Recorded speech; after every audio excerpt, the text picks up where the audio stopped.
Bonjour à tous les amis et bienvenue sur ma chaîne YouTube. On se retrouve pour le premier quintet du meeting d'été d'Auvillers avec les galopeurs et le sable, prix de la Villa Lucie. Donc dernière vidéo dans ce format-là. J'espère qu'à partir de mercredi, les nouvelles vidéos et l'investissement vous plaira dorénavant. 1300 mètres PSF, 16 partants sur des quintets comme ça. La corde joue son rôle, le facteur chance.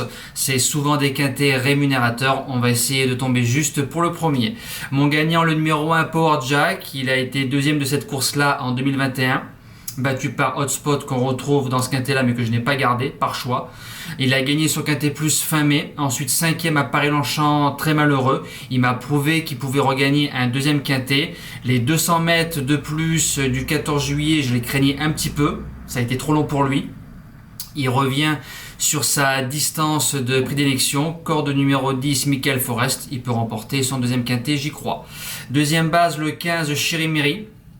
Alors son entraîneur a dit on vise le meeting d'été de Deauville sur le sable. Donc ça y est, on y est. Il a débuté sur cette surface-là. Il a été très bon à la test. Il a été dans le mauvais wagon ensuite dans le quintet de Deauville. Corde 7, petit poids, Maxime Guyon à sa place dans les 3. Premier outsider, le 5, Shonner Ridge, 12 sur 12 dans l'argent, 4 sur 4 dans les handicaps dans les 4 premiers. C'est signe de régularité et de bon cheval. Tout terrain, premier quintet plus, corde 5, Nicolas Clément, Stéphane Pasquier qui est dessus, à sa place dans le multi.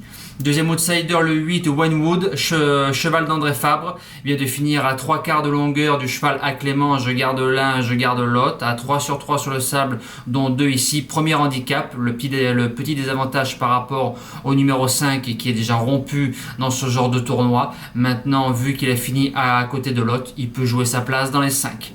En cinquième position, le 11, Torpen, il revient sur sa distance. C'est un habitué des quintets, a des références sur le sable. Ce sera une question de parcours, mais j'y crois. Sixième position, le 4, Crowdfunding. Alors pour son premier quintet, ça a été un échec retentissant, donc sûrement une fausse course, bien trop mauvais pour être exact. 3 sur 3 sur le sable, fait une semi-rentrée, mais c'est un cheval qui a souvent ou très souvent bien couru lorsqu'il est rentré. Je le garde d'entrée de jeu.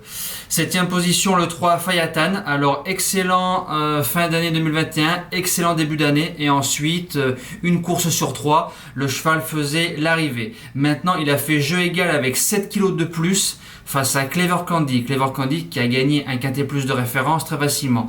Alors si Fayatan nous remonte ce qu'il sait faire, c'est un candidat au podium et pourquoi pas la victoire.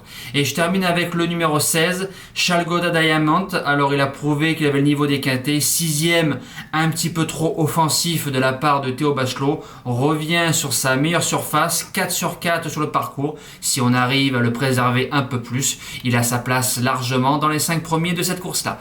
Voilà, nous on se dit à demain pour le quintet sur l'hippodrome d'Anguin. Passez une bonne semaine et merci à tous. Ciao!